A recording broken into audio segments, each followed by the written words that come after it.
I'm offering is the truth, nothing else.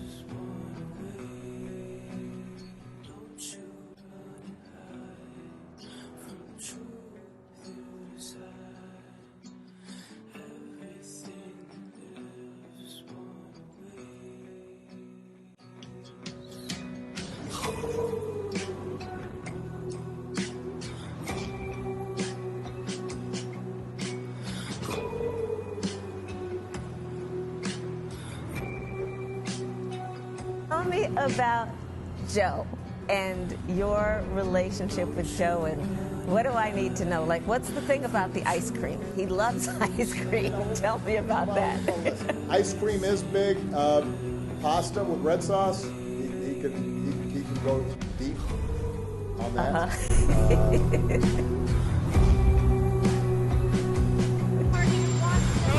Are there people in the Republican Party who think we're sucking the blood out of kids? Any comments on the alleged allegations here judging Jeffrey Epstein?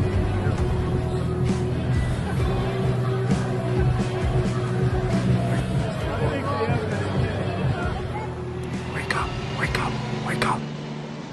I apologize for the quality of my last video. It was filmed on my computer.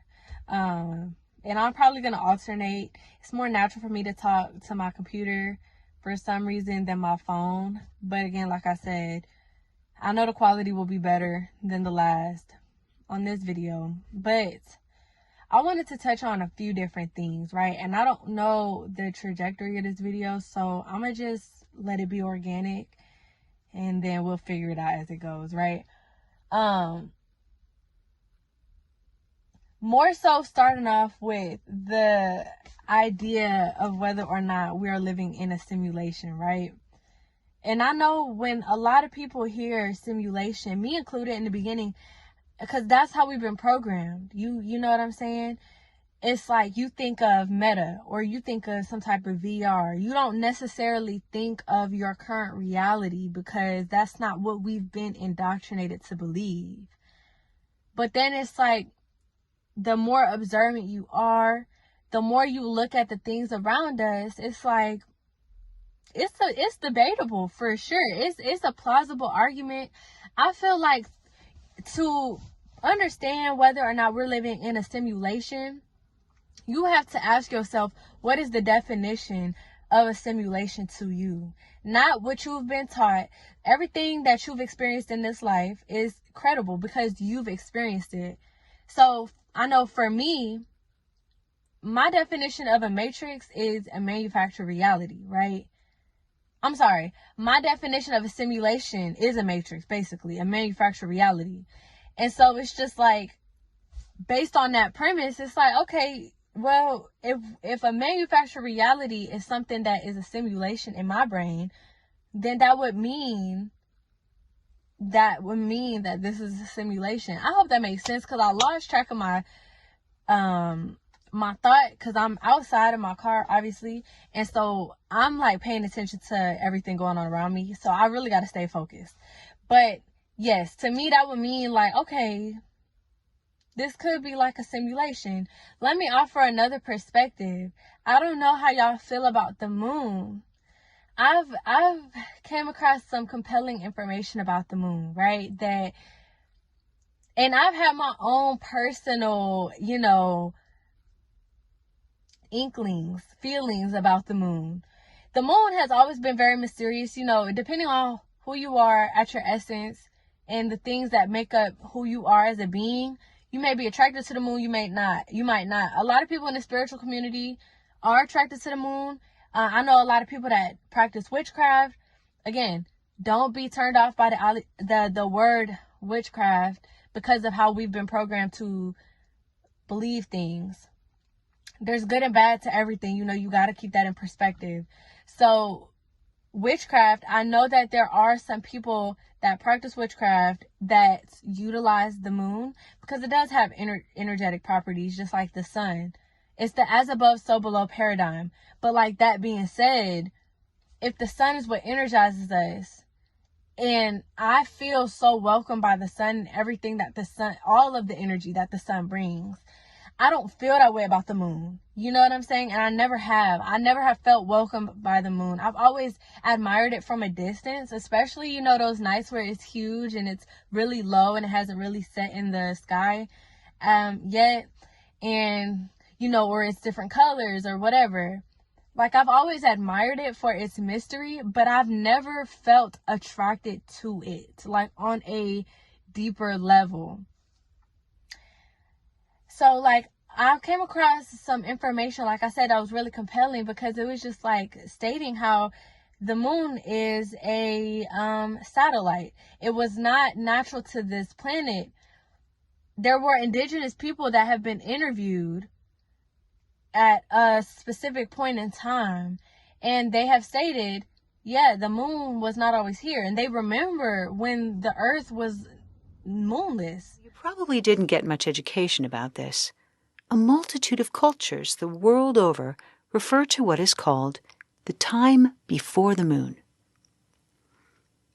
The list of those who have written about this begins with many well-known ancient Greek writers and philosophers, including Aristotle and Plutarch.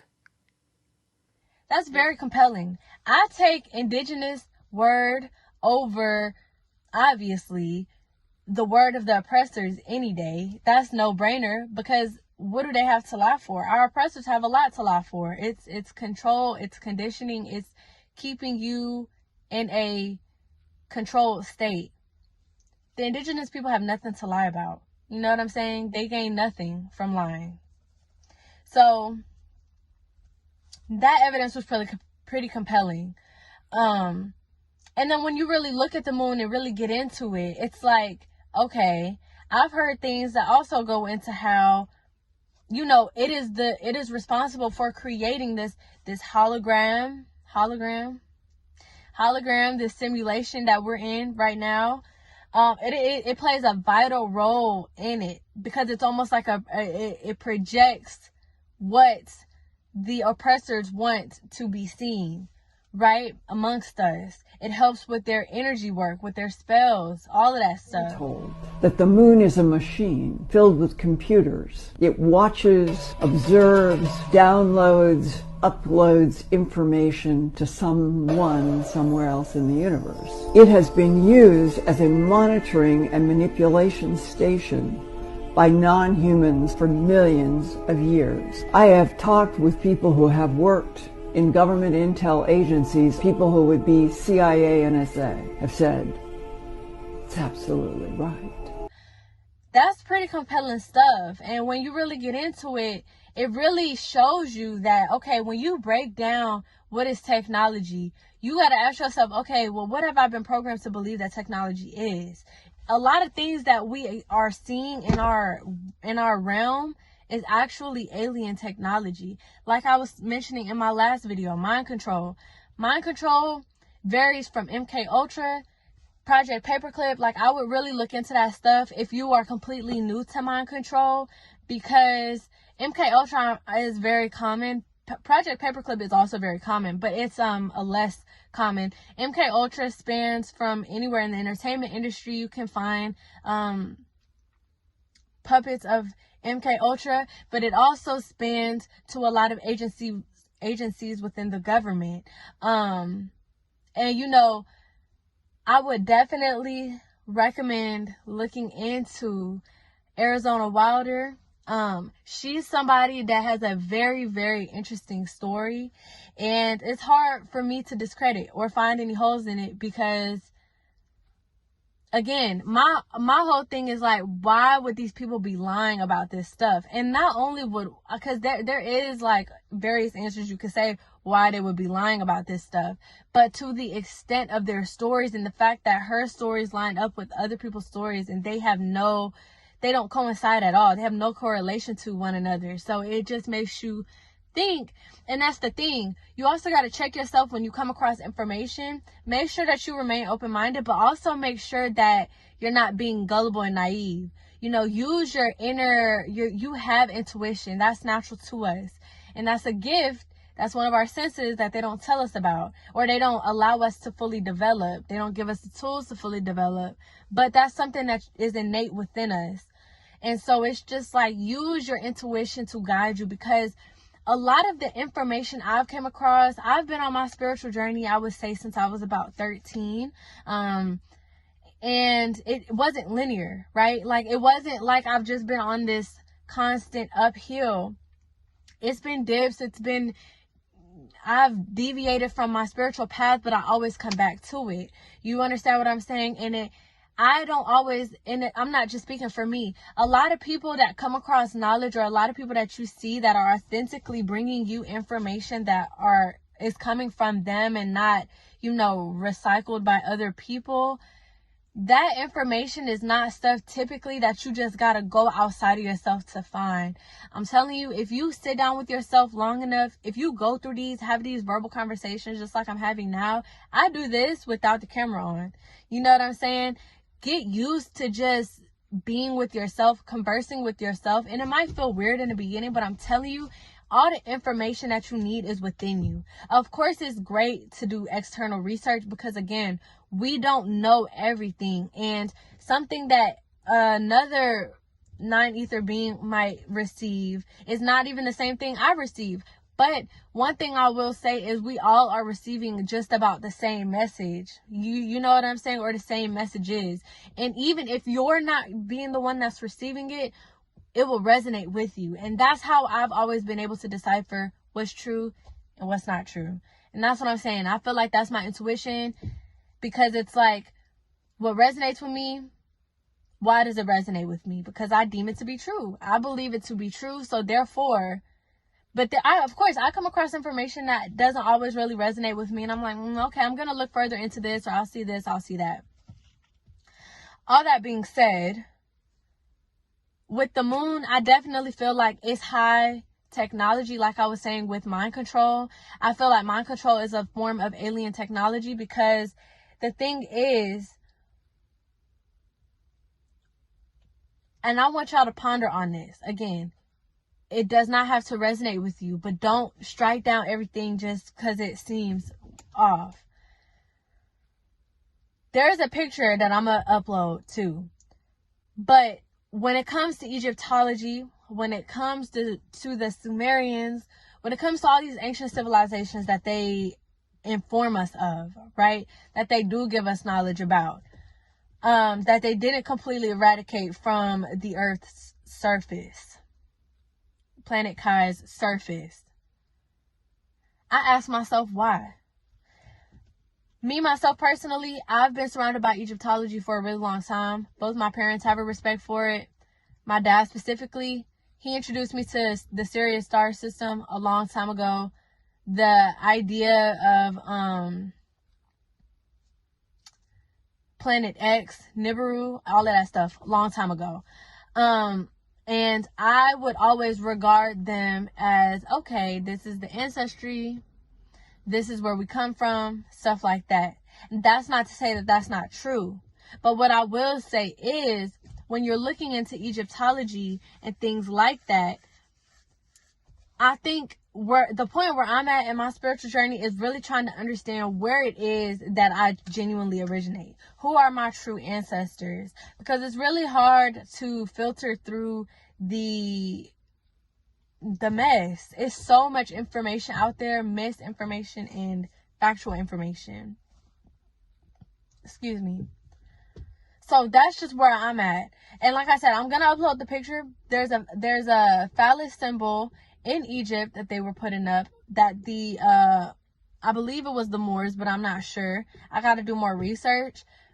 But that's why I'm not making this that's why I'm not making the whole video about this, because I don't have enough research about it. But it's similar to the Washington Monument. It's not called a phallus symbol. I think it's called it is called a phallus symbol, but I don't know what. It's called a phallus symbol. I know that's what it's called, but I don't know what the common terminology for it is. But, excuse me, I gotta get back on track. I told you, this video is all over the place. I really didn't have I just know they're wicked. They're wicked. I learned recently that the British royalty it was reported, even though this is something that, even like I said, look into Arizona Wilder. I believe David Icke, I think I said that right. He interviewed her. The full interview is online. You just got to do a little bit of digging and you can find it. And if I can find it, I'll go ahead and link the full interview in the description box. Because like I said, it's long, but it's worth the watch. She discusses British royalty. They've been my little research kick for like the past month. I've just been going in on them because the thing is, and like I said, let your intuition guide you. Let your DNA, your DNA remembers. You know what I'm saying? We've been imprinted with memories throughout our genetical structure from those before us, but those before us are us. You know what I'm saying? So we remember, and that's why they try to do all this stuff to keep us in a state of disarray.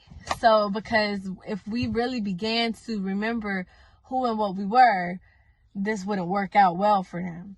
But we are, and they can't stop it. But that's why they're trying to do everything they can to take as many people down with them as they can. Sore losers, to say, the least. But yeah, I've been really looking into the British royalty because for some reason I can see past the human flesh. Like, I see past it. And that's the thing. Those who have eyes to see will see. You know what I'm saying? It was disheartening to hear that a lot of people in the UK and in the European nations, they look at the British royalty as fam. Like, they look at the British royalty like, that's grandma. I don't know how they say it over there. But you know what I'm saying? Like, she's the nation's grandmother. So it's just like, to know that they are part of the 13 royal families that you can see on your money. That's something 13 is such a prevalent number in the world's biggest religion. You know what I'm saying? Freemasonry worship the occult, which simply means hidden. They worship that number 13. It's a universal number. So it's not just powerful for the negative forces, but those happen to be the entities that are using that, and harnessing that energy for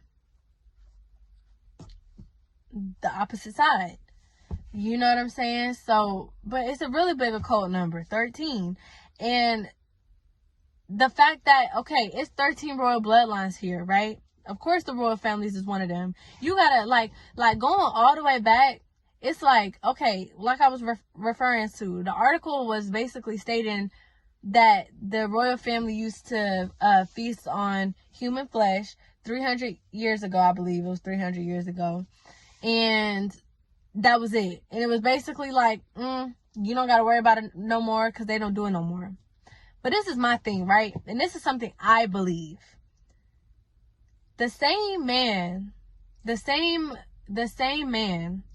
being, I told you, I got to pay attention to everything going on around me because there's been so much going on. But the same being that inhabited the first king, I don't know their names. I don't know if it was King Charles or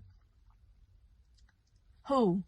I'll put a picture up though. I'm gonna put a picture up and I'm gonna do y'all justice to put a picture up because I didn't do no visual aids in the other video and I'm a visual person. I'm gonna put a picture up.